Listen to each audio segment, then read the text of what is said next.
Good afternoon. My name is Kate Jacobson. I'm the History and Current Events Coordinator of the Ramsey County Libraries, and it's my pleasure to welcome you to Winter Wednesday with the Scholar. It's brought to you by both the Ramsey County Libraries and Osher Lifelong Learning Institute of the University of Minnesota. And we're truly grateful to both of these organizations for making these events possible. Let me introduce you to James Traub. He is a historian, a journalist, and a scholar. And over a career of almost 50 years, he's written extensively about international affairs, national politics, urban issues, and education. He's worked as a staff writer for The New Yorker from 1993 to 98, and as a contributing writer to the New York Times Magazine from 1998 to 2011. His most recent book, make sure I get this up here so you can see it, True Believer, Hubert Humphrey's Quest for a More Just America, was published last year in February. His other books include such ones as What Was Liberalism? The Past, Present, and Promise of a Noble Idea, as well as biographies of John Quincy Adams and the Jewish Confederate leader Judah Benjamin. He teaches classes on American foreign policy and on the history of liberalism. I have to slow myself down here, at NYU in Abu Dhabi and also at the NYU campus, I think. And he is a fellow of the New York Institute for Humanities and a member of the Council on Foreign Relations. So without any further ado, let's turn things over to Jim, who's going to be sharing with us about Hubert Humphrey. Okay, thank you so much for that very nice introduction. And I'm delighted to be talking about Hubert Humphrey at this moment, in part maybe because at this time of incredible emotional violence and polarization, a person like Humphrey really seems almost quaint. The title of my book, True Believer, tells you something about the way I think about this man, that he really was a deeply sincere and committed idealist. He was a profoundly optimistic person. He loved his fellow man. He thought of politics as something you do for other people and you wouldn't do if you didn't like and care about other people. And I think one thing that makes him seem almost archaic is that if you said to him, as people often did, well, Mr. Humphrey, where do your convictions come from? Where is it? What is the source of your passion for justice? He would say, well, that's nothing complicated. That's what I learned at home. He said, it comes from my family. It comes from my little hometown of Dolan, South Dakota. That's what I learned. And it was true. It was true. Hubert's father, Hubert Sr., was a real old-fashioned prairie populist who was converted to the Democratic Party by hearing William Jennings Bryan. Hubert would joke that his father was in favor of nationalizing everything. That was the radical temperament at the time.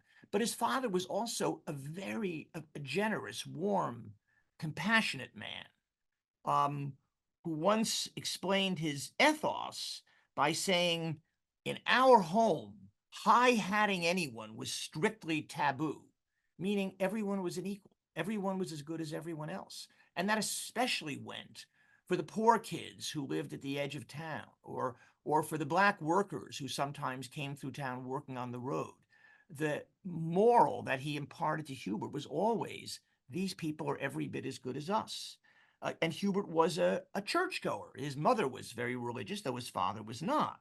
And again, he wasn't interested in church doctrine, but he would said later on, when the New Testament tells us that we're all one human family, I can't see how there's room for segregation, bigotry, or intolerance. So that was his foundation.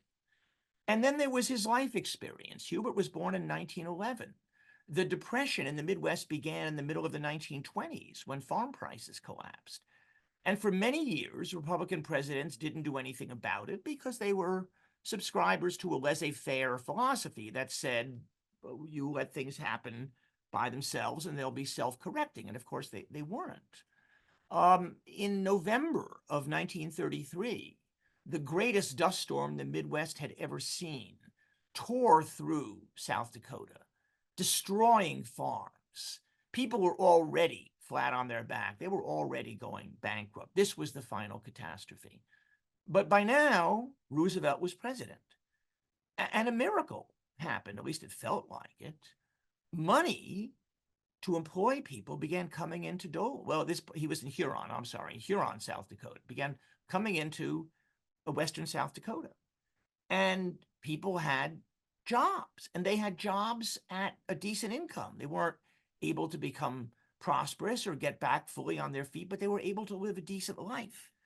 And Hubert saw that. He saw that government could be an instrument for compassion and for helping those who were in need. He then went on to get a master's in political science at LSU. And the subject of his thesis was the political philosophy of the New Deal. And Humphrey wrote that people don't think the New Deal has a philosophy, it's just a bunch of policies. But he said it has something, it has a temperament, it has a mood. And he said that mood was not ideological, but pragmatic and experimental. He said of the New Deal, it's not afraid of the new, it is adventurous, willing to take risks, everlastingly desirous of going forward and doing something about an unsatisfactory situation. That was how he came to see government, as something practical and pragmatic that can help people. And so this combination of the deposit of personal feeling, this sense of compassion and obligation to fellow man, and then this extraordinary moment in history when government emerged from that laissez-faire view to this much warmer and more personal sense that we can take care of people. This was the foundation of Humphrey's beliefs. So the Humphrey of this time was someone who thought he would be a scholar. He thought he'd be a political scientist. And he really was a person who lived in the world of words and ideas. He was a barn burner of a speaker. This is during World War II, the first few years of the war. He traveled all over Minnesota giving speeches about the war effort and about liberalism and about FDR and the New Deal.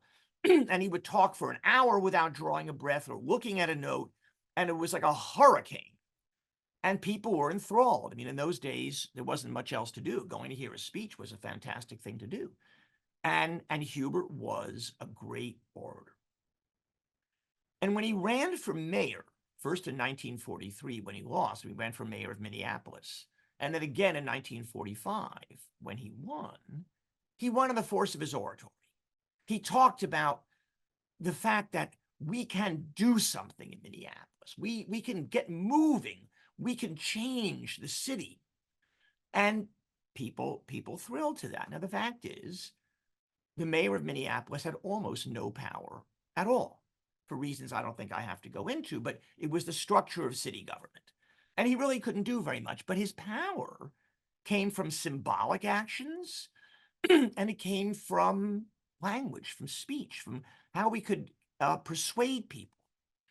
And so his initial initiatives had to do with dealing with racism and anti-Semitism. Minneapolis was a notoriously anti-Semitic city.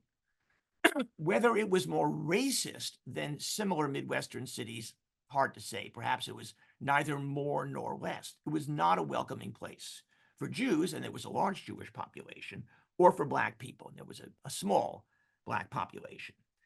And Humphrey took this on in his symbolic way. When he learned that there was a cafe in Minneapolis that wouldn't serve Black people, he made a point of having lunch with the Black head of the Urban League at that place so that everybody could see that he was there. The head of the local Black newspaper made a very striking comment about Humphrey because they talked all the time. And he said, white people always say when they're talking to Black people, you people. And he said Humphrey never used that expression. He said he talked about what we human beings, what we Americans could do. I don't think that was a conscious thing on Humphrey's part. That's who Humphrey was. Now, more substantively, he created something called the Mayor's Council of Human Relations. Now, again, it had no real power, but it had a real kind of symbolic and scene-setting effect. He sent hundreds of volunteers out into the community to talk to leaders, church leaders, business leaders, media leaders, to ask about whether they employ Black people or Jews, the role of minorities. Well, it came back, not surprisingly, that those people were treated in a very marginal and very bad way. Everybody knew that, and yet the act of mobilizing these people, the act of doing this in public, made a difference. It changed the atmosphere of Minneapolis. It made people conscious of the need to act in the face of racism. And he did something else that was quite specific. He established one of the first Fair Employment Practices Commissions in any city in America. It had, at least in theory, some teeth that could haul people up for having violated employment rights for non-white people, but minor. Again, there was only just so much Humphrey could do. But this act changed Minneapolis. The Minneapolis that we know today, the progressive Minneapolis of our own time, was really a creation of Hubert Humphrey. So in this phase of his life, which I'm calling the oratorical phase, the phase of great words, the great achievement was the Democratic Convention of 1948. So Hubert was still mayor, but at this time he'd become a national figure as well. He'd been elected one of the vice chairmen of something called Americans for Democratic Action. The ADA was a Cold War liberal organization. That is to say, people who were politically liberal, who believed in the New Deal, as Hubert did, but also thought the Soviet Union was a real threat and were prepared to fight the Soviets, which Hubert very much did and was. So as this figure associated with civil rights, fair employment, and the like, the ADA turned to him and said the following: at the upcoming convention, we want to make a change in the Democratic Party. We are going to insist on a strong plank on civil rights. Now, the background was the following. Truman, in 1947, had impaneled a commission called the President's Commission on Civil Rights to look into civil rights. And it had issued a remarkable report, really calling for an end to Jim Crow law. Quite dramatic. Nothing like this had been heard from a president before. The consequence was that the South was ready to secede. South was in an uproar. Truman hadn't somehow realized how divisive this would be. And so he walked away from it. He was not about to publicly support his own commission. But the ADA took the view, here is our moment. And it was widely assumed that Truman was going to lose in 1948. He was given essentially no chance to win in early 1948. And so the attitude was, let's take this moment to change the party. Let's insist on incorporating into the Democratic Party the proposals that had been made by Truman's own commission. And so Humphrey was the lead figure to do that. And he came to the convention in Philadelphia. He was put on the drafting committee.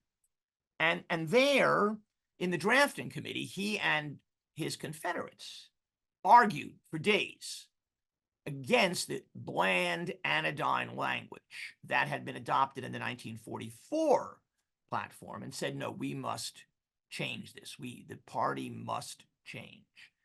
And totally failed.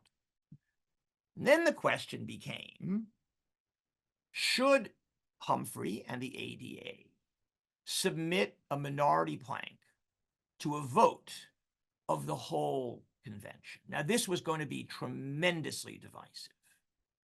And Humphrey knew this. Everyone knew this, that it would be a real breach in the party. And Truman's people were saying, don't do this. You'll destroy us. And this was a terrible decision for Humphrey. Let me now read just a little paragraph from my book where I talk about this. No one stood to lose as much as Humphrey. He had built a reputation, not as a prophetic voice, but as a pragmatic political leader. He risked destroying in a single stroke. He would need the support of the Democratic Party to defeat Joseph Ball. That was the Republican incumbent senator whom Humphrey had already announced he would run against. He could lose that too. And he was hearing from professionals who knew what they were talking about, that the split over civil rights could doom Truman's election. Who was he to provoke such a cataclysm? Yet Humphrey's commitment to the Democratic Party was not pragmatic, but moral. The party had stood for his own deepest convictions since he was a boy. How could he, situated as he now was, abet an act of moral surrender? So at this moment, Humphrey talked to the man he respected most in the world, his father, who said, that's a terrible idea. You'll destroy your reputation. And Humphrey said, Dad, I have to do it. And his father said, if that's how you feel, you have my support. He then went and talked to Muriel, his wife, the other person he trusted most. And she was unambiguous. She said, Hubert, you must do this. And he really had a dark night of the soul. He really wrestled with what to do. He just didn't know. And finally, at 5 o'clock in the morning of the day when the convention would be meeting to discuss the platform, he became clear in his own mind. And he said, we have to do this. And he later wrote of that moment, he said, for me personally, and for the party, the time had come to suffer whatever the consequences. And so he was going to do this. He was the spokesman for the minority plank. And so that afternoon, he was sitting in the back of this steaming auditorium in Philadelphia while other speakers began. And he was sitting with his typescript. It had been typed in double-spaced letters. And he had a pencil. And he began to write on the bottom of his typescript with his pencil. And I know this because you can actually go to the archives in St. Paul today, and you can see the speech, and you can see his very careful penmanship, his pencil marks at the bottom of the speech. And so he then began to speak. And he only had 10 minutes, which was good, because Hubert was a very talkative fellow. And he was limited for once to that 10 minutes. And so he begins to speak. And at a certain point, you can tell from the typescript that he goes off the speech as it had been written. And he begins to read the words that he wrote at that moment. And here's what he says. There can be no watering. There can be no hedging, no watering down. My friends, to those who say that we are rushing this issue of civil rights, I say that we are 172 years late. Humphrey now entered on his peroration, the most stirring of the millions of words he would utter over the ensuing 3 decades. All were written in pencil in his clean A-student script. To those who say that this civil rights program is an infringement of states' rights, I say this, and here, his high voice shaking with emotion, Humphrey paused briefly for effect, that the time has arrived in America for the Democratic Party to get out of the shadow of states' rights and walk forthrightly into the bright sunshine of human rights. People, human beings. This is the issue of the 20th century. People of all kinds. And these people are looking to America for leadership, and they are looking to America for precepts and examples. The sentence didn't scan, but everybody knew. And he spoke for several more minutes this way. And pandemonium broke out in the hall when he finished speaking. And people raised their state standards and began marching all over the hall. There was yelling and screaming and whistling. It took 10 minutes for this to die down. I'm sorry to say, by the way, that while there is audio of this, I'm guessing that the speech was not considered important enough for what probably was the one camera available to be trained on Hubert. So we have, alas, no visual record of this. So after this happened, they took a vote. And astonishingly, unexpectedly, the minority plank carried.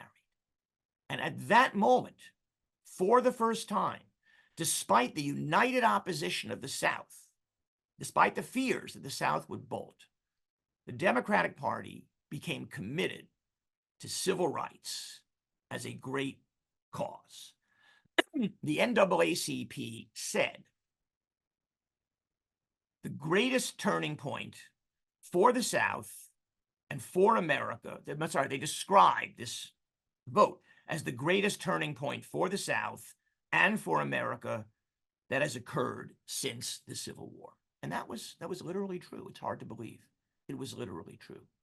And really, it was at this moment that Hubert Humphrey's political career was fused with the great cause of civil rights. And this would be true for the rest of his life.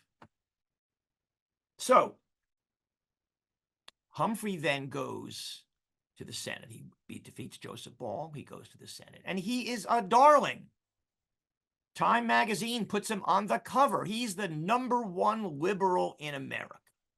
He's suddenly a hero. And it goes to his head. He is invited to speak on all the news shows. Meet the Press existed in that distant day. And he aced it. He aced it because Hubert was great at this stuff. He was a great talker. And he was very honest. And he was refreshing. And he was from the Midwest. They ate him up. He delivered dire warnings to the South that America was changing, that there was a new majority, that people were going to demand justice. Well, Hubert had miscalculated his audience. He was no longer in a place where oratory, even great oratory, would carry the day. Quite the opposite. The Senate of that time was a club. And it was a club run by people who had been there for a long time. Most of them were Democrats. Most of them were from the South. And what they cared about was that you behaved according to the rules, you worked hard, you showed deference to your seniors, you kept your head down as a freshman, and you slowly worked your way up. And Hubert was frozen out, literally frozen out. People would not talk to him. His fellow senators would not recognize him. Now, there are some people who could live with that. And Humphrey would later be joined by great figures like Herbert Lehman, Paul Douglas, who had made a name for themselves elsewhere, who were older, and accepted the fact that as a liberal, they wouldn't fit into the club. That wasn't Hubert. Hubert loved people. He loved being part of a team. He'd always been part of a team. He'd always had friends. People liked him. And this was devastating. But because he was ambitious, and because I think he wanted to do good, he was there because he wanted to do good, he said to himself, I have to find a way of making myself part of this club. Well, the long story short version of what happened in his Senate career is that Lyndon Johnson befriended him. So Lyndon Johnson, 3 years older than Hubert, but he'd been in Washington forever. He'd been a congressman since the middle of the 1930s. He knew everything. He knew everyone. He knew all the back alleys. He knew how everything was done. He knew everybody's weaknesses. He was the master of the Senate, as Robert Caro called him. He was in a way a creature of pure process. Hubert was all about the glorious ends one seeks. Johnson was all about understanding the means by which you accomplish whatever you accomplish. And he took Hubert under his wing. He basically said, you will be my ambassador to the bomb throwers. Bomb throwers is Johnson's word for liberals like Hubert. He said, you are a reasonable guy. I can talk to you. Though no doubt what he also meant is I can dominate you. I can take you under my wing, and I can make you my instrument, and I can therefore secure the votes of other liberals because they will listen to you. And so what this meant for Humphrey was a certain kind of compromise, a new kind of compromise that he hadn't had to think about before, because he would gain access to power. He would be able to say to his fellow liberals, look, I know you want to be on the this or that committee, the Foreign Affairs Committee. I can help you. I can help you because Johnson's listening to me. He has to know you're going to vote with him on such and such an issue. That was power. And Hubert felt he could use that power to do good. But it also meant that he was seen as having compromised himself. And there were very painful moments. In 1955, when liberals were hoping that for once they might have Johnson on their side as they tried to actually get a debate on civil rights legislation by overcoming the filibuster that the South imposed at the beginning of every term. Well, Johnson wouldn't do it. Johnson was not about to stand up to the South on that issue. And he would say, I won't succeed. I don't have the numbers. If I don't have the numbers, I'm not going to do it. But what that meant was that all those nice civil rights bills that Hubert Humphrey and others were dropping into the hopper at the beginning of every year went nowhere. They went nowhere. And so the civil rights advocates, who had been Hubert's great supporters, said, what's the point of this deal? Why are you doing this? And there's correspondence in early 1955 between Hubert and the leaders of the NAACP, which makes for very painful reading. Walter White, who was then the head of the NAACP, wrote to him and said, can you assure me that the majority leader, Lyndon Johnson, is prepared to do something to move civil rights legislation? And Humphrey had to write back, no, he did not give me those assurances, because he didn't. And he said, but you have to recognize that the liberal agenda is not just civil rights. It's other things as well. And Johnson's going to move on housing and jobs and things like that. And that matters. And yet, privately, he felt ashamed.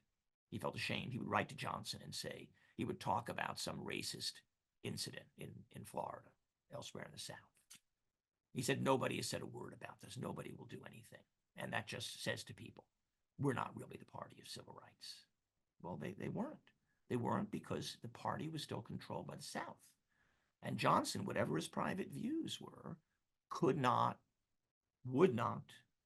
buck the solid South, of which he was, after all, a part.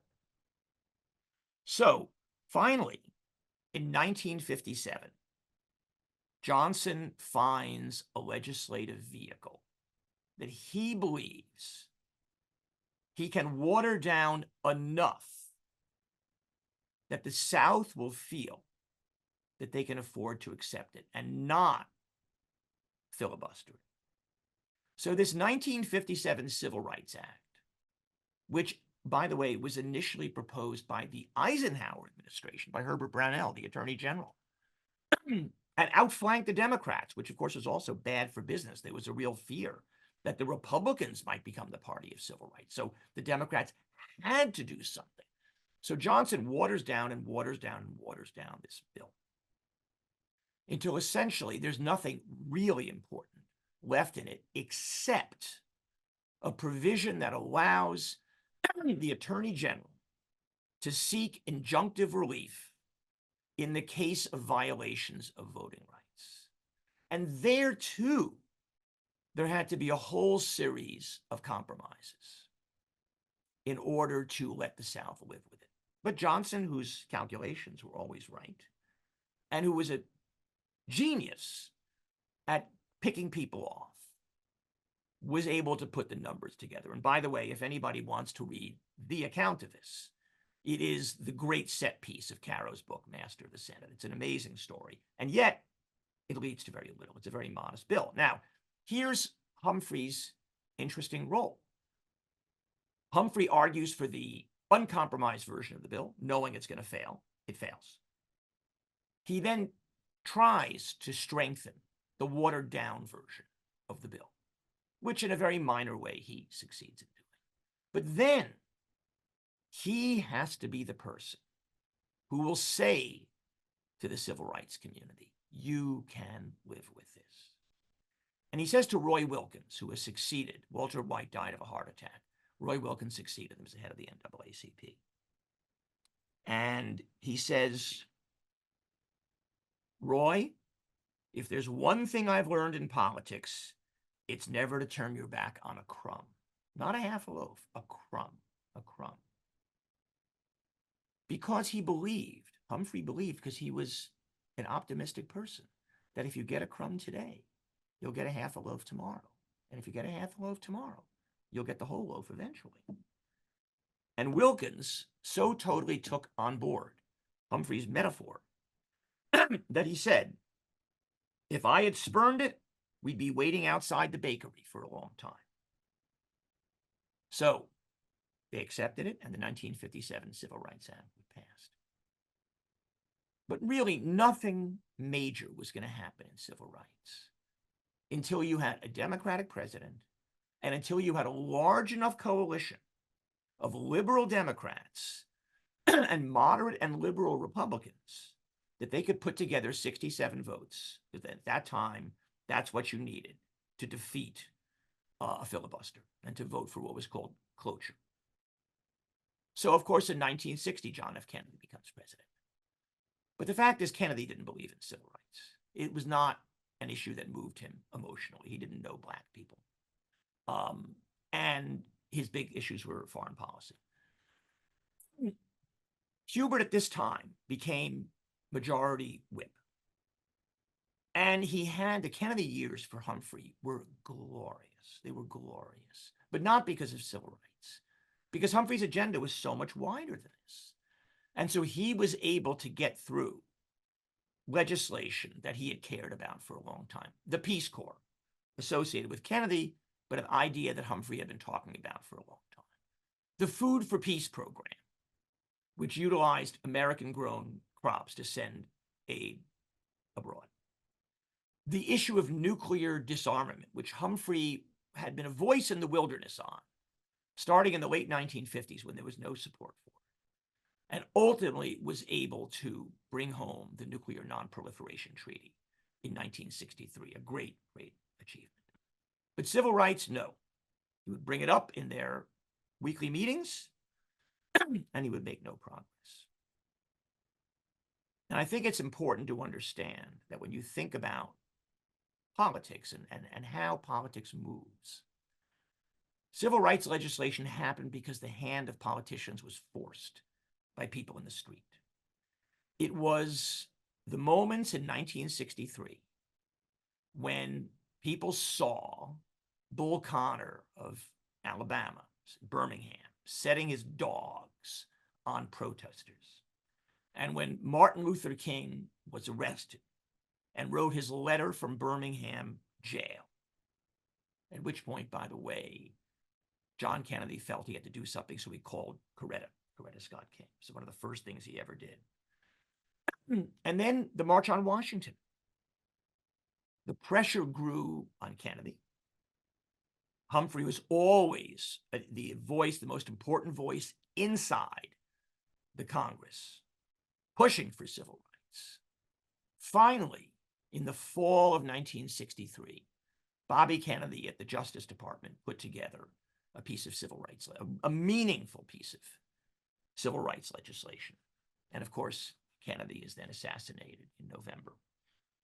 But what that means is that this becomes the great legacy for Lyndon Johnson.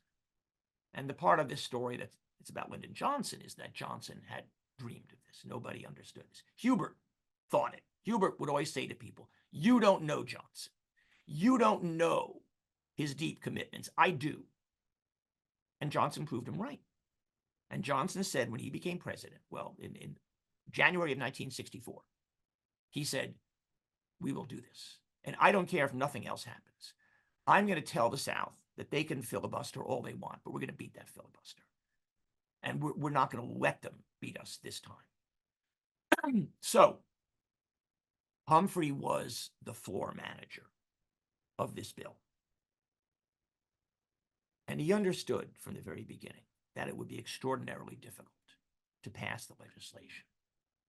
And it was going to require a combination of qualities that was really uniquely his, which is to say that oratorical gift, that moral passion, that idealism, but also tremendous self-discipline, which he had learned, the knowledge of men and process, the mastery of the rules that he had learned from Johnson. And he had all that. And so he then prepared to pass this legislation. Now, just as a reminder of what the Civil Rights Act of 1964 said, it had 7 parts. And let me just read a quick précis of the 6 that had been in Kennedy's legislation. Those parts: strengthened voting rights in federal elections, outlawed segregation in public facilities, authorized the Attorney General to sue to stop discrimination in those facilities and to enforce school desegregation orders, extended the life of the Civil Service Commission, and mandated a cutoff of federal funds where discrimination was found. In addition, Part 7, which the House added, was an FEPC, a Fair Employment Commission, a Fair Employment Practices Commission. Kennedy had resisted that, and it was added, and that was a crucial part. So that was the legislation. So at this point, Humphrey had years of watching the South, of seeing what Richard Russell of Georgia, who controlled the South, of seeing how he had done this, and of being defeated by him again and again, and of thinking, how can I muster my forces? What do I need to do in order to carry the day? So let me again just read a short passage. Humphrey also understood that unlike Russell, whose negative goal of blocking legislation depended upon internal discipline, he needed to marshal the public to put pressure on the fence-sitters. Humphrey's deep ties to activists, which Johnson had always ridiculed, proved invaluable. He met with religious leaders and labor leaders to plan a massive lobbying campaign at the national, state, and local levels. He published a daily newspaper written by staff members and sometimes by legal scholars. Humphrey and his team convened every morning 30 minutes before the start of the day's session. Though on Mondays and Thursdays, civil rights lobbyists were permitted to join the sessions, they were not going to run the show. Staffers thought of those meetings as at least part charade, designed to keep the advocates on board. So from the outset, Humphrey had decided that he needed to, as I say, play both an outside and an inside game.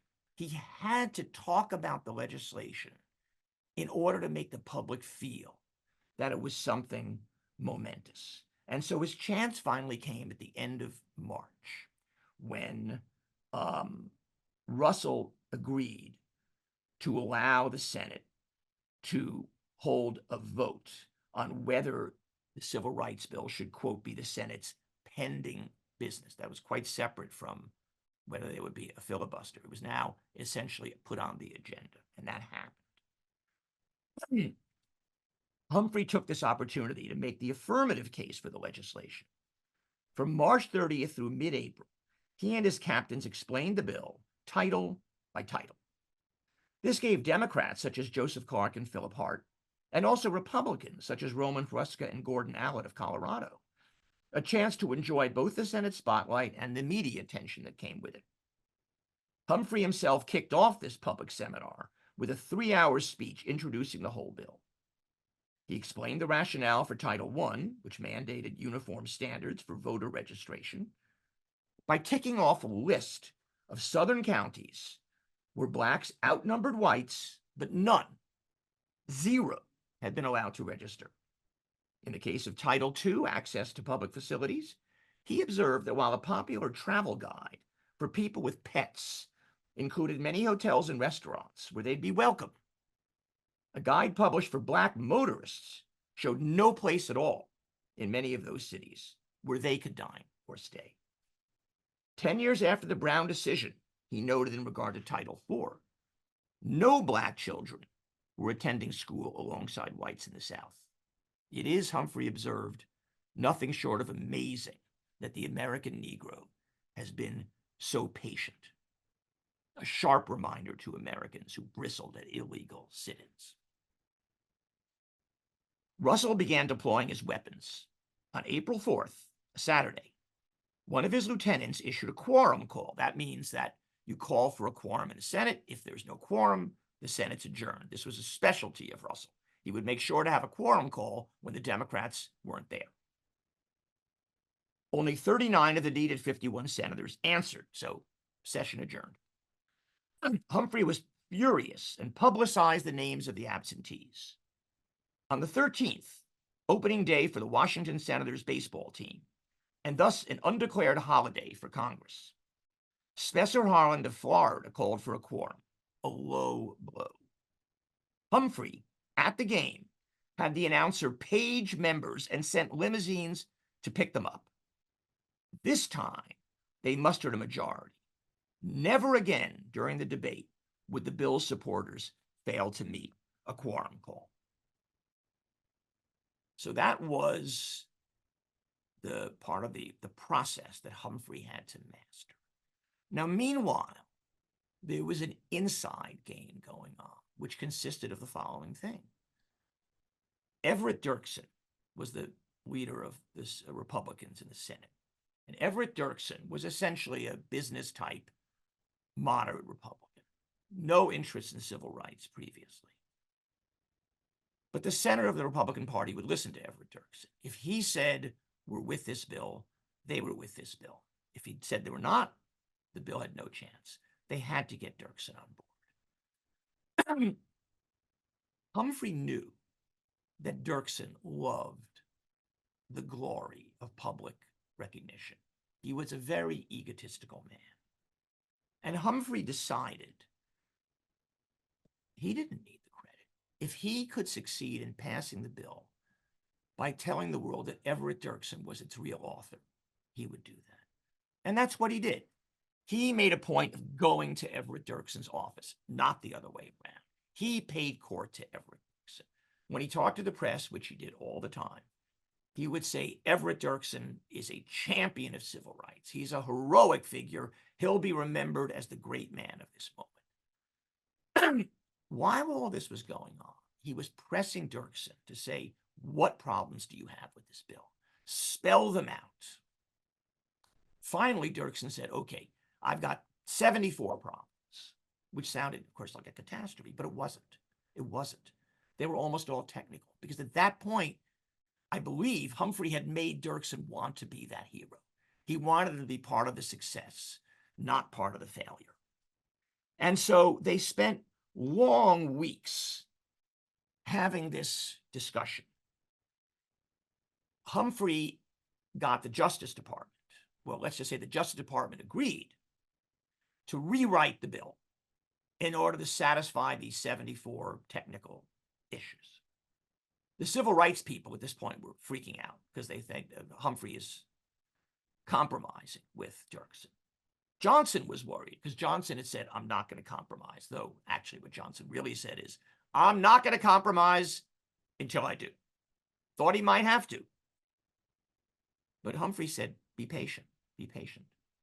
And in fact, Dirksen came back with these anodyne reforms. And so it's now early June. This has been going on for months and months and months. But Humphrey knows now that he has Dirksen, the time has come. He's not going to call for a quorum until he knows that he has that quorum.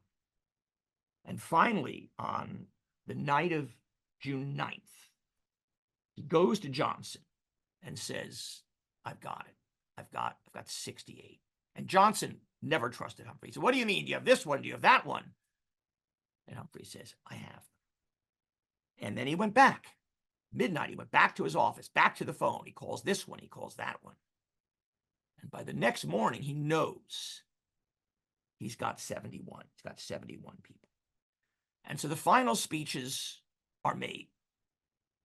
Humphrey summons up Henry V's speech at Agincourt.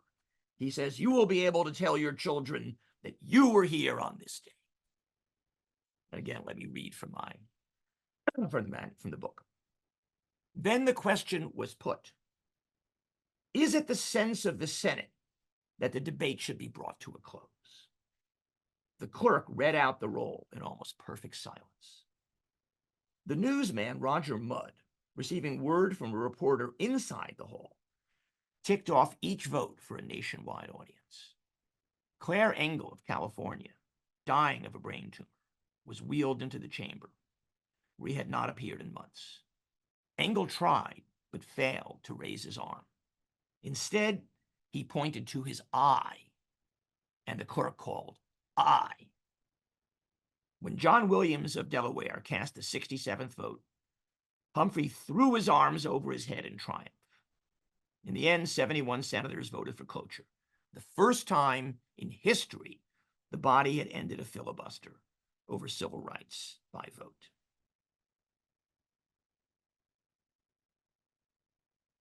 The bill was finally passed on June 19th. Then it was amended, and the president signed it in a live television broadcast on July 2nd. The greatest breakthrough on civil rights since the end of Reconstruction had many fathers. The fearless protesters who had stood up to Bull Connor and his fire hoses and attack dogs, Johnson and Dirksen, and congressmen such as William McCulloch, civil rights leaders, Mitchell and Rao and Wilkins, churchmen, labor leaders. But it was Hubert Humphrey who had defeated the South.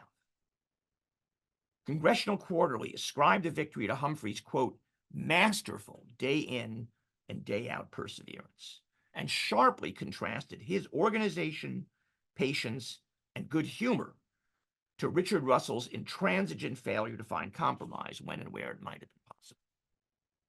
At no point had Humphrey violated his own gentlemanly code.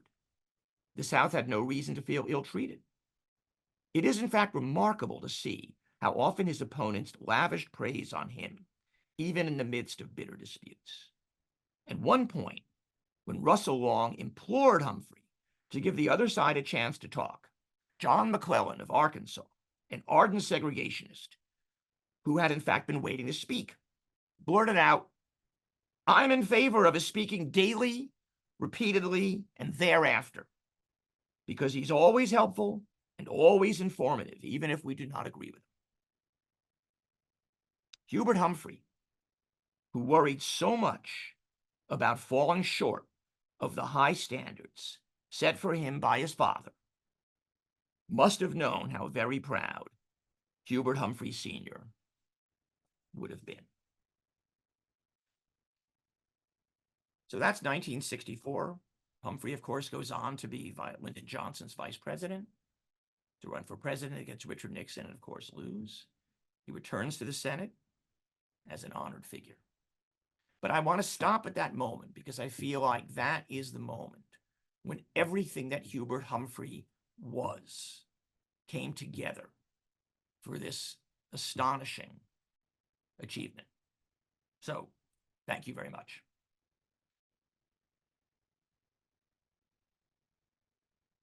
So please ask questions down in the question box. I know if you're like me, you've been enthralled and haven't wanted to ask your questions yet. But a couple of things, like one thing I noticed, you were talking about Roy Wilkins, and I was like, oh, that's where the Roy Wilkins Auditorium in St. Paul gets its name. Okay. Okay. So it's one of those little tidbits that just kind of Yeah. hit you out of the side. Okay, first question. Did Humphrey want a more just America for opportunity or outcomes? Well, that's a very interesting question, actually, and obviously relevant to today, because today we use this word equity, and of course Donald Trump has now made equity a bad word. And equity is a complicated word. And the question is, by equity, do we mean everyone should have the equal opportunity to use whatever talents they have to succeed? Or do we mean that there should be the same outcomes, because if there are not, it's because somebody was treated unfairly? And equity means equalizing outcomes. Okay, Hubert was of one mind on that subject. He was the first, not the second. And so he first of all, he believed in marketplaces and competition. His father was a pharmacist. He grew up in the pharmacy. He always called himself a small businessman. Uh, but he believed in capitalism in any case. He believed very much in competition. And I think for him, the issue, the civil rights issue, became, especially later in life, when he focused on economic issues. What is it that we need to do so that Black people who have been mistreated for so long can actually begin truly at the same starting line as others? And so it all had to do with, how do we make the starting line fair so that then people can fairly compete against each other? Okay, next question that came up. What made Humphrey lose steam against Nixon in his presidential bid? Uh, Johnson in yeah, Vietnam, is that solely to yeah. blame or The well, first of all, I probably have to take exception with the metaphor, because lose steam implied that he had steam and he lost it. okay. Whereas glass, he was behind, and then he got further and further behind, and then he made a miraculous run, which almost duplicated Harry Truman's 1948 shocking success against Dewey, but not quite. And so, if you ask why was he so far behind, such that even when he made this great stretch run in October, he fell short, there are many answers. One is, the underlying answer, I think, is that America was in a very bad mood. And it was partially Vietnam. It was partially urban violence. It was partially anger about welfare. I mean, I think one of the underlying issues is, when civil rights legislation moved from something that was morally unimpeachable, which is Black people have been shut out of this country. They don't have the same rights as white people. That was stage one. Stage two, which is, we've got to make sure that they've got a fair shot at the starting line. And that means doing things. That means economic decisions. It means, to some extent, saying, for example, to white-dominated unions, you've got to let Black people in. That created a backlash in a way that I think probably the Civil Rights Act and the Voting Rights Act did not. So part of it was that. When Hubert said, we have to do this, whatever the consequences, those are the consequences.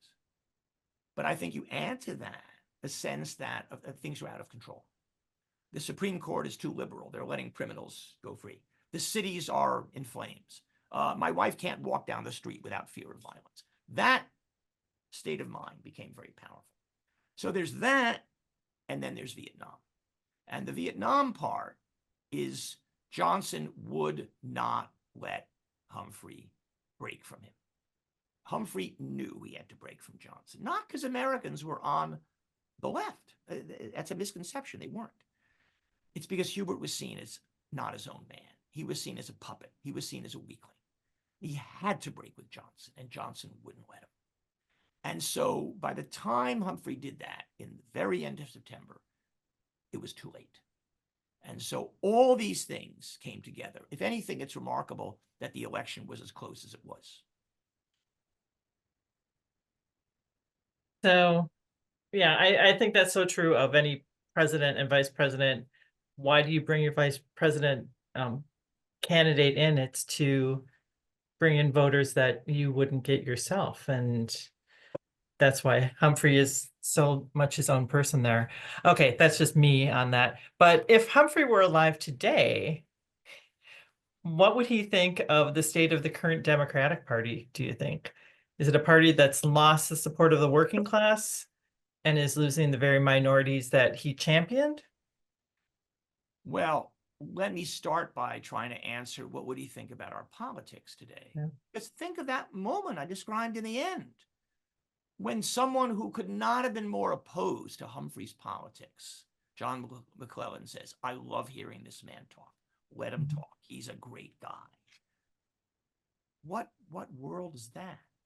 We can't recognize that at all. I mean, how can you not feel sick at the thought that it was once possible to forge legislation that way? That's of course unthinkable today.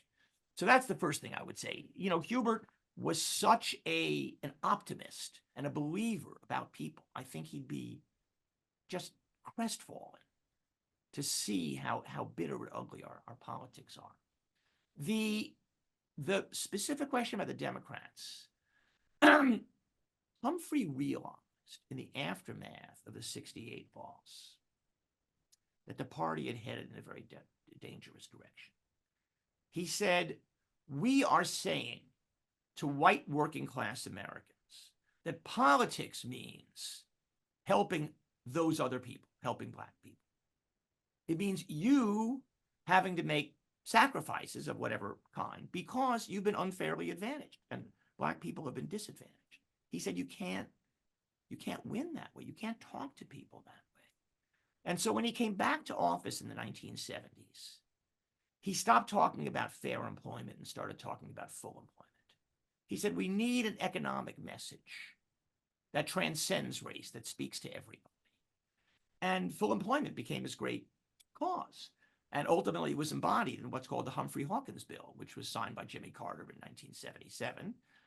Very pale version of what Humphrey originally wanted. Humphrey originally wanted something that is hard to imagine in a kind of capitalist free market society like ours. You'd have guaranteed employment. The federal government would guarantee people employment. But that's where he came out. So yes, he would say, as I think many people in the party do now, that the party has lost sight of what created the New Deal coalition, which is the sense of we are there for working class people who want to get ahead, who want to realize the American dream. So, you mentioned his transition from vice president to going back to the Senate. Is that unusual for a former vice president and former presidential candidate to go back It to the is. Senate? It is. It has happened 2 times in the history of the United States. John Quincy Adams, who I wrote a book about, is really the only other figure. John Quincy Adams, of course, was president and then went to Congress. He'd been a senator earlier. Andrew Johnson, very briefly, after having been president, became a senator, and then he died after a month. So he didn't really count. So it's really JQA and Humphrey. And I would say what they both had in common is they were addicted to politics, but they also had this prophetic quality. They both saw politics as the instrument through which you make society better. And so it wasn't only ambition that drove them, it was a deep moral passion that drove them. And I think Hubert couldn't live without it. I mean, when he came back to Minnesota after he lost, he was just kind of at sea. And when Gene McCarthy announced he wasn't going to run in 1970, he danced a jig. I'm back, he said. And he was. Okay, can you talk about the assassination attempt on Humphrey's life when he was mayor? Now there's an obscure question. Yeah. So what I didn't talk about is his crackdown on organized crime. And for people in Minneapolis, the civil rights thing was very nice and made them feel good. But the crackdown on organized crime, that mattered. So Minneapolis, though it's hard to imagine today when we think about your lovely city, was, after Chicago, the Midwestern capital of organized crime. The football sports book was written in Minneapolis. There were two, not one, but two syndicates, one of which controlled betting, the other of which controlled all sorts of gambling parlors and things like that. And Hubert said, I'm going to crack down on vice. And what he also said was that we all know that until now, the crooks have had an in at City Hall, which was almost certainly true. And Hubert appointed a police chief who was 6'4", 200 pounds, FBI trained, clean as a whistle, and basically went out there and cracked down and closed down the gambling rings and did what he said he was going to do. So one night, at very late at night, because Hubert worked until very late at night, he's walking up to his front door and he hears a bang and then a crack, too. Doesn't really think much of it. And then maybe it's just the next morning, he sees the bullet holes in the door frame, not very far away from him. The culprit was never found. The event was never repeated, but it became part of the Hubert mythos. You know, the bad guys are trying to bump him off, but they can't. I'm going to be going back to the 1968 election, is asking, why didn't Johnson tell the American people about Nixon's interference with peace negotiations in 68? I think the election would have gone to Humphrey if he had. That's what there's. No, there's one of the great unanswerables. Why didn't he do that? So Johnson knew by the middle of October that there was a back channel from the United States to Saigon, in which the Nixon administration was essentially passing the message to the government in Saigon: don't agree to negotiate. I'm going to give you, I'm going to be more supportive of you than Humphrey did. I'm going to give you a better deal. And so, mystifyingly, so far as anyone could tell, every time the Saigon government seemed just about to say, okay, we will join peace talks with the North was basically making an offer the South could live with, they backed out. And the reason they backed out is because they had this message. So Johnson knew this, and he wasn't sure if it was being orchestrated by Nixon, but he knew that it was being orchestrated at high levels of the Nixon administration.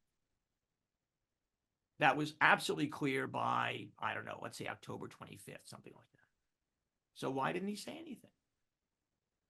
So Clark Clifford, a longtime advisor who by that time had become defense secretary after Robert McNamara stepped down, later wrote in his memoirs, because he was in all these conversations, he said, I believe the reason Johnson didn't say anything is he wanted Richard Nixon to win.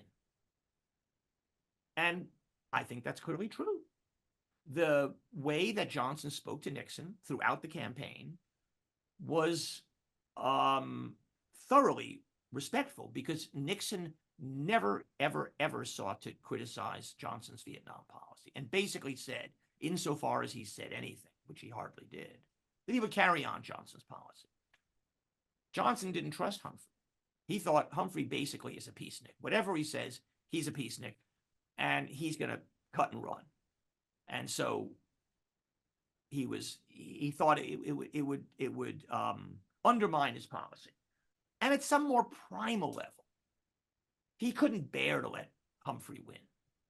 Humphrey was a liberal like him. He would carry on his policy. Maybe he would put Johnson in the shadow.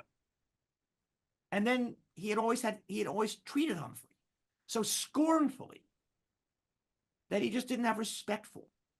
So I think for all those reasons, he didn't say anything. But, important footnote, why didn't Humphrey say anything?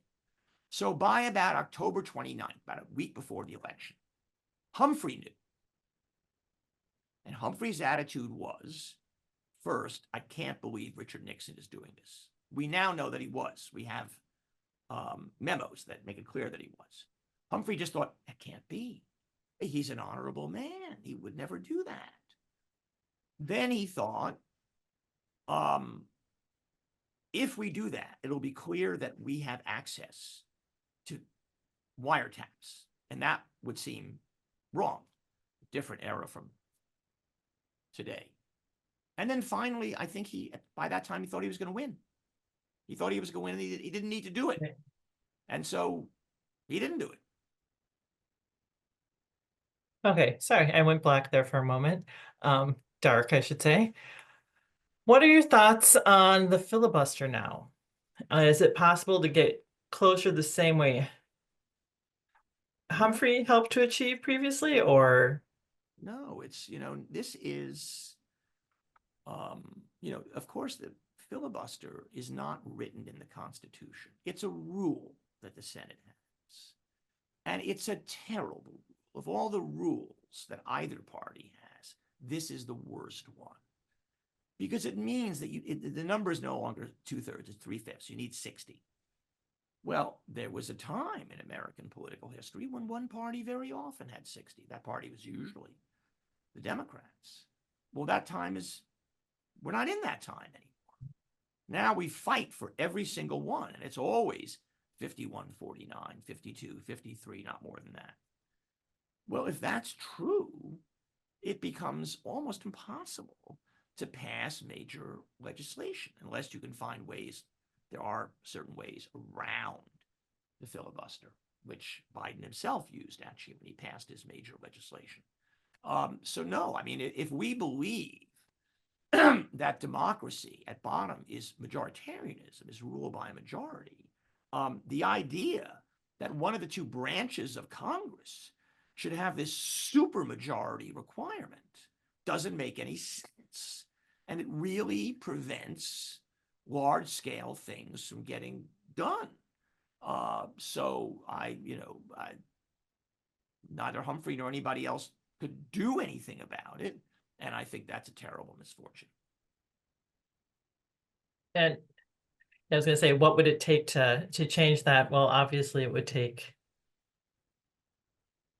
votes that people on the side that has I want to say, an advantage aren't going to give up. So, well, right. I mean, it's like a lot of things. I mean, it's like all sorts of changes in election structures, like, I don't know, ranked choice voting or something. If there's one thing that incumbents have an intrinsic interest in, it's in the system that got them elected. And as well, it is in the system that allows them to have whatever, dominance they have. And so, the problem is you would need to have enough trust between the two parties that you could bring someone from the other side to vote for that, even though they were not at that moment in the majority. Well, that trust doesn't exist. okay. Somebody's asking, when was Humphrey's health becoming a problem at the end of? The answer is that by he first became ill in 73, I think, or maybe 74. Had what seemed like a miraculous recovery. And then his cancer relapsed in January, I think it was, of 1977. And it became plainly inoperable by the summer of 1977. And so the last 6 months of Humphrey's life was a kind of slowly drawn out memorial to this beloved figure. He dies in January of 78. And so until then, he was not just a functioning, but a high energy member of the U.S. Senate. So, is there a congressperson or politician today that you think most represents the Hubert Humphrey tradition? Wow. I honestly I hadn't thought about that. I don't have a good answer. I can certainly, think of people who strike me as having something of his moral passion, like a Jamie Raskin or maybe an Adam Schiff. Um, but the exuberance, that's what's so unusual. I mean, just the joy that he had, the optimism that he exuded. That's really politics is such a grim business now. You don't see that. Okay, see, there's a lot of anger today from people who feel they keep losing ground. An example, Black people having the power of the vote. Did that mindset begin when the Voting Rights Bill was signed in 1964? I don't think so. That's why I think I talked about this a little earlier, which is my impression, just from the polls and from my reading, is that outside of the South, the great majority of Americans felt with the passage of the Civil Rights Act, and I think also the Voting Rights Act, that a terrible moral burden had been lifted from the country, that America was, to use religious language, living in a sinful way. That moment of moral clarity, I think, came to an end at that time. And so then, insofar as Great Society legislation was seen in some sense as zero sum, we have to give to them out of us. That's what started that anger. So when you think about the migration of white working class votes to George Wallace at that time, and later to Richard Nixon, it was really, I think it begins at that moment. I think probably, for example, school busing had a lot to do with it, even for people whose children were not going to be put in a bus anywhere. That sense of, you are saying that we have to do this thing with our children in order to satisfy a moral debt that we ourselves did not incur. That's how people thought about it. And you couldn't win on that. Whatever the merits of the case was, you couldn't win on that politically. Yeah, I recall seeing just this past election, someone who was angry, and it was because they were feeling that as a white male, they were becoming the minority, and therefore they were angry that they were being dispossessed of what they considered their civil rights. And it's kind of an interesting, I don't want to say dichotomy of, it's like, now you feel the pain of what other people have felt, but therefore it ends up. There's an extraordinary book that I recommend to our listeners, after, of course, you buy my book, called Strangers in Their Own Land by Arlie Russell Hochschild. And she's a Berkeley anthropologist who spent a year in Cajun country talking to people who are Trump voters and saying, why do you feel the way you feel? And she talks about what she calls a deep story, the story people tell themselves. And it's some complicated mixture of precisely that sense of dispossession, but also something that's not so easy to reduce to racism or moral anger, the sense of, it's not the country that I recognize anymore. The old-fashioned stoical virtues that I have are now being ridiculed. A person like me who doesn't have a college education doesn't have a place. And so I don't think there's any simple way of reducing the whole thing to people are just mad because they used to be king of the hill and now they're not. There's a lot of that, but it's not only that. Okay, well, any more questions out there? I'm nothing in the queue at the moment. Anything of, I want to say, in terms of his legacy, Humphrey's legacy, especially at the end, I know because what people don't realize is him becoming a senator. When he became a senator, he entered the Senate as a freshman. not as senior, Right, he lost senator. all seniority, right? Right. And that's probably, when you're in politics and you've had power, that can be that shows his passion because he was willing to go in as a freshman senator after having been vice president. And it's Well, they put him on, so he wanted to be on foreign affairs. They put him on foreign affairs. And but they weren't going to give him one of the juicy subcommittees. So he takes the Africa subcommittee, which nobody wanted. And foreign aid, which was always a great issue of him, becomes this kind of consuming issue.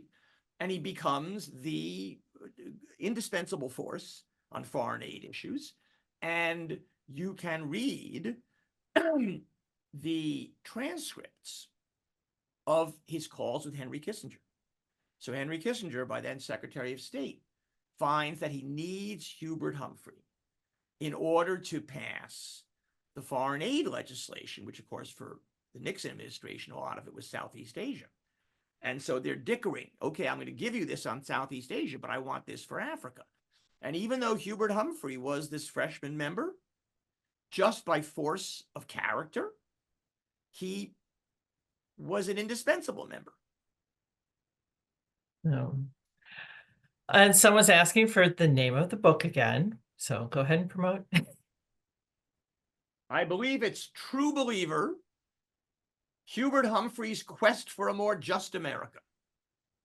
So, yes, we own 7 copies in our library system, and you can find it online by also doing that. And James Traub is the Traub is our author. Okay, another question in here. Would you say that Humphrey was instrumental in shaping the old DFL, the Democratic Farm Labor Party, which is Minnesota? If so, do you think Humphrey today would suggest reconstituting the party? Not the way it used to be. So the answer to the question is he is the founder of this party. It was Hubert Humphrey who brought about the fusion between farm labor and the Democrats. But it was also Hubert Humphrey who drove the left out of the party. So Humphrey felt, as a Democrat in Minnesota, that he had no political future as long as the liberals were divided between Democrat and farm labor. Democrats couldn't really elect anybody. And farm labor was this weird combination of relatively conservative farmers and very far left iron ore miners, things like that, as well as Trotskyists in Minneapolis and St. Paul, school teachers and people like that. So first he fuses the two parties, and then, in really the kind of the most brutal thing he ever did in his whole career, he undertakes a campaign to drive the left out of the party. And this brought down obloquy on his head. And these were Stalinists, The Trotskyists were the nice guys. The Stalinists were the tough guys. And they accused him of being a lackey of capital, and he was hooted everywhere. He was booed. And he just said, he believed this was a Cold War thing. He thought these people were a danger to America, not to mention to his own political future. And he succeeded in 1948 in controlling all the local caucuses across the state, the DFL caucuses. And his side won and the left lost. And from that time forward, the DFL was no longer what was called a left front party with a place for communists and communist sympathizers. It was a progressive liberal party. So Hubert made that party. So yes, that was actually one of his great achievements. Okay. Someone who, just having heard the title of your book again, is asking, do you think he completed his quest? No, of course not. That's the nature of a quest. One doesn't complete quests. So, And beyond that, the idea that, first of all, we're very far from being the just society that Humphrey had hoped for and that, many of us hope for. I think the defining feature of his career, though, was this absolutely profound belief that we are moving in that direction. Mhm. And he had many reasons to think that might not be so. In his case, it was an act of faith. It really was faith. This is what America is. He believed in America. He believed in Americans, even at the lowest moment of his life. So that's why you could have a quest, because you don't have to win to feel that it's worthwhile. Okay. Oh, somebody brought up a connection here that what would you say would be connections politically between Hubert Humphrey and Paul Wellstone as maybe somebody who's following in Humphrey's footsteps? If you do you know who our Senator Wellstone was? I'm going Do to I? assume, yeah, No, that no, you right, of do. course. So Paul Wellstone to me is, the next generation of Humphrey progressivism. To my knowledge, they did not overlap. They didn't know each other, or if they did, it would have been in passing. I mean, Walter Mondale is the immediate next Right. generation, and they were very close. I mean, Humphrey was his mentor. But then, generation after that, Paul Wellstone was a beneficiary of the Minnesota that Humphrey, Mondale, Art Naftali, and others, Gene McCarthy, created. Okay. Last chance to get questions in. We're almost at the end of our time, so anyone? Um, yeah, I think that legacy of who he helped bring up in Minnesota kind of continues to today. So, but yeah, it's an interesting time in terms of how we've lost, I think, the ability to be statesmen, for lack of a better term, where you can agree to disagree with the people across the aisle and be able to work towards something better. Oh, here, people finally ask questions again. Would you include Senator Elizabeth Warren or Representative I can say it, Ocasio-Cortez. yes, as successors of Humphrey? Well, at a certain point, I get reluctant just to kind of play this game. And, I think that certainly AOC, I think, has a deeper skepticism about the American system and the American role in the world than Humphrey did. Humphrey was formed in that mid-century world, that deeply patriotic world that was forged in the Depression and World War II. And so that really dictated a certain view of America. And it wouldn't make any sense, I think, for someone like AOC, given what shaped her, to be the same way. Elizabeth Warren, an interesting question. Possibly, more of an economic progressive in the sense of more skeptical of the way capitalism operates than Humphrey. But maybe those are minor distinctions. I mean, we're talking about people. Hubert was a progressive. I mean, liberal is really the best word for him. That's how he thought about himself. That's the word he used. Then the word liberal became a bad word. So, in some broad sense, yes, you can say that they are of his ilk. So, and someone's just wondering about any of the like last top level things you'd want to share as a takeaway. And Well, I think that some of the things I tried to emphasize, well, maybe the big theme that I would like to drive home is that there was no intrinsic tension between a total pragmatism and profound idealism, and the tendency to think that if you are an idealist, then you have a vision of the truly good, which makes you balk at all the ugly things that constitute halfway or quarter-way measures towards that good. And there were people in the Senate, colleagues whom Humphrey enormously esteemed. Paul Douglas of Illinois comes to mind, who were inclined to think that way, who were purists. And Humphrey would say to them, you know what? I'll go do the dirty negotiating for you because I don't mind getting my hands dirty. And Humphrey never thought that all the stuff you had to do to make all the little compromises you had to make was demeaning.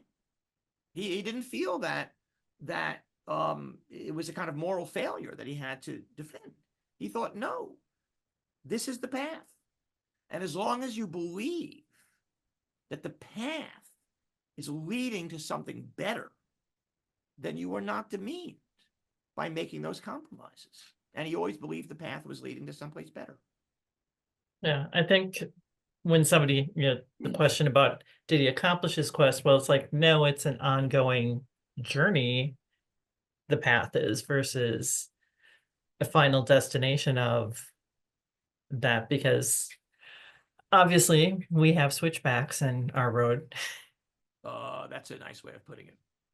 So, well, thank you so much for sharing your knowledge and your insights into Hubert Humphrey today. It's just been a real pleasure to just listen and absorb from you. And yeah, it's Thank you so much. And I hope everyone goes and buys the book. buy the book, read the book. Buy the book, read the book. And want to invite everyone back next week when we'll be taking a kind of political palate cleanser and dealing with a memoir of a Minnesota theater memoir from Sally Hill that we'll be going into. So thanks once again, everyone. Thank you, Jim, for sharing with us. And thank all of you for your questions and your curiosity and for joining us today. So Thanks so much. mhm. Bye-bye. Bye.